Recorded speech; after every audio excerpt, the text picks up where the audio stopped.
और यहाँ देश के जाने माने पत्रकार जो शहीद अंसारी जी हैं, उन्होंने जो है भाग लिया है इस प्रोग्राम में एज अतिथि के रूप में। तो हैं सुनने में भी मिलता है कि जो बड़े बड़े चैनल हैं वो असली चीज़ें नहीं दिखा रहे हैं, जो आजकल के फेसबुक या फिर यूट्यूब की हम बात करें वो दिखा रहे हैं।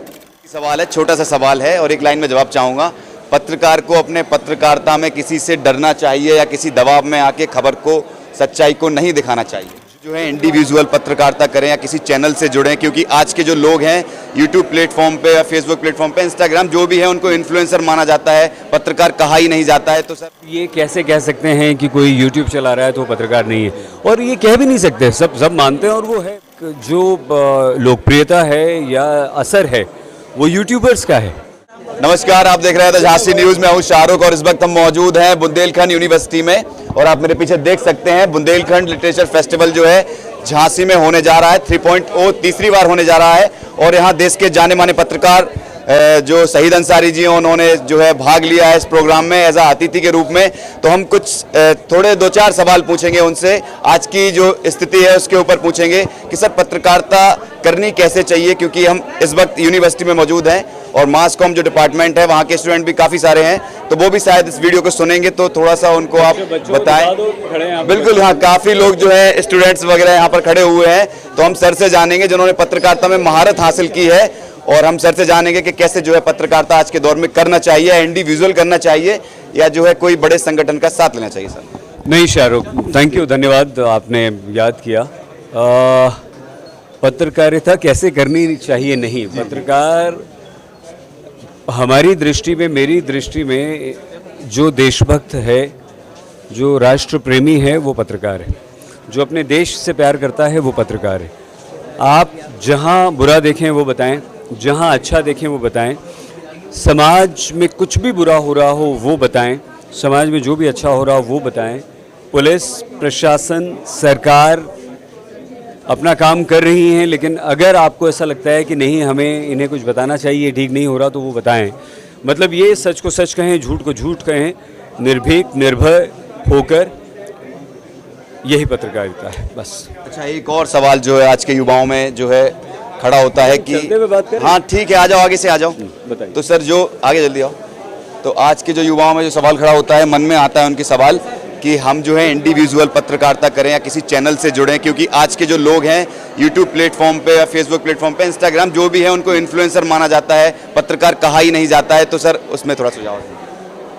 नहीं, ये गलत बात है। हम नहीं मानते पत्रकार, जैसा कि हमने पहले ही बोला कि हर व्यक्ति पत्रकार है। आप ये कैसे कह सकते हैं कि कोई यूट्यूब चला रहा है तो पत्रकार नहीं है, और ये कह भी नहीं सकते, सब मानते हैं और वो है भाई। बल्कि ज़्यादा किसी भी, कई संस्थान या संस्थानों से अधिक जो लोकप्रियता है या असर है वो यूट्यूबर्स का है।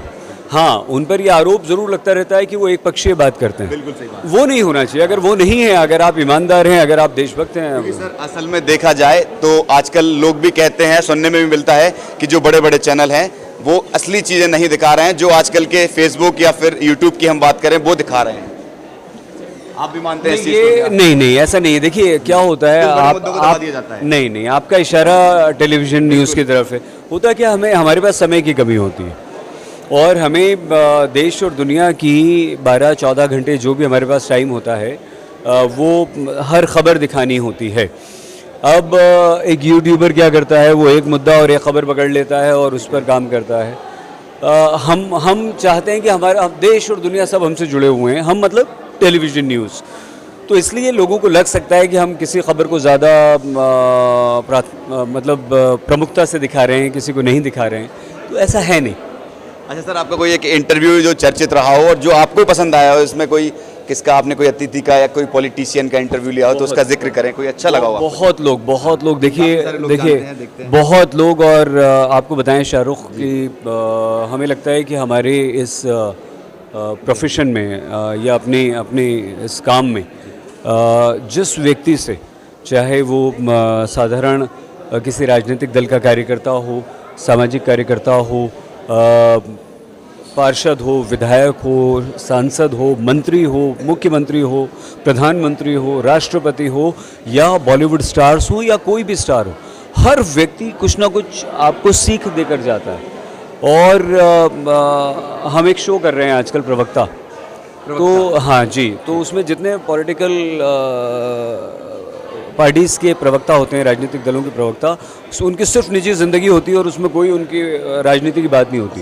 मतलब अरे आप हैरान रह जाएंगे, आप हैरान रह जाएंगे, ऐसी ऐसी बातें निकल कर आ रही हैं। मृत्युंजय तिवारी जी जो आरजेडी के प्रवक्ता हैं, वो अद्भुत व्यक्तित्व हैं।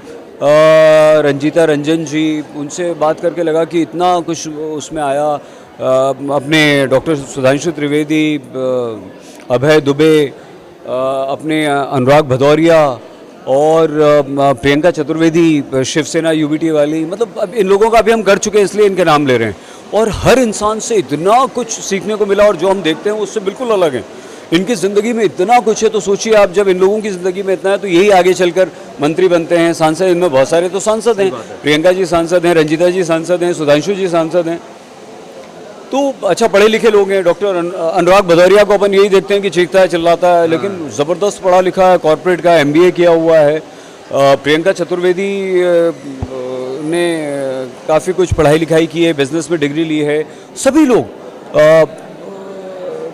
मतलब मज़ा आ जाता है। तो आप ये नहीं कह सकते हैं। अब जैसे KBC में अमिताभ बच्चन के साथ जब कोरोना आया तो उसके बाद ऑनलाइन करना शुरू किया, लेकिन जब मुंबई में उनके साथ जाके करते थे तो उनसे बड़ा सीखने को मिलता है। मैंने देखा हमेशा अमिताभ जी, हम लोग जब KBC करने जाते थे तो वो स्क्रिप्ट लेकर बैठे रहते थे और इस तरह से स्क्रिप्ट पढ़ते थे वो कि जैसे कोई एग्ज़ाम देने आप और हम 9th 10th या 11th 12th का एग्ज़ाम देने जा रहे हैं, इस तरह से स्क्रिप्ट पढ़ते। तो हर इंसान से, आमिर खान का एक बार इंटरव्यू किया तो एक नई टेक्नोलॉजी थी, होलोग्राम। होलोग्राम मतलब हम यहाँ है ही नहीं, हम दिल्ली में बैठे हुए हैं और आप हमें यहाँ खड़ा करके बातचीत कर रहे हैं। नहीं, वो तो आपको नहीं दिख रहा हूँ, लेकिन टीवी पे दिख रहा है आपकी। तो 5 एंकर्स, हमारी 5 एंकर्स आमिर खान का इंटरव्यू कर रही थी। आमिर खान को नहीं पता था कौन एंकर्स है और हम वहाँ उनके साथ थे। तो हमने बताया कि 5 एंकर हैं, वो आपसे सवाल पूछेंगे स्टूडियो से। तो कहा कि अरे, तो बोले 5 के नाम बताइए। फिर एक बड़ी जो A4 शीट होती है, उन्होंने कहा किस ऑर्डर में बैठेंगी वो ऑर्डर बताइए। तो ऑर्डर पे लिखा 1 2 3 4 5, 5 के नाम लिखे। अंजना, श्वेता, चित्रा, नेहा और एक और, नहीं 5 फीमेल थी। मैं वहीं था, मैं आमिर खान के साथ था। और उन्होंने ऑर्डर पूछा, ऑर्डर से 5 लोगों को खड़ा किया ऐसे, 1 2 3 4 5।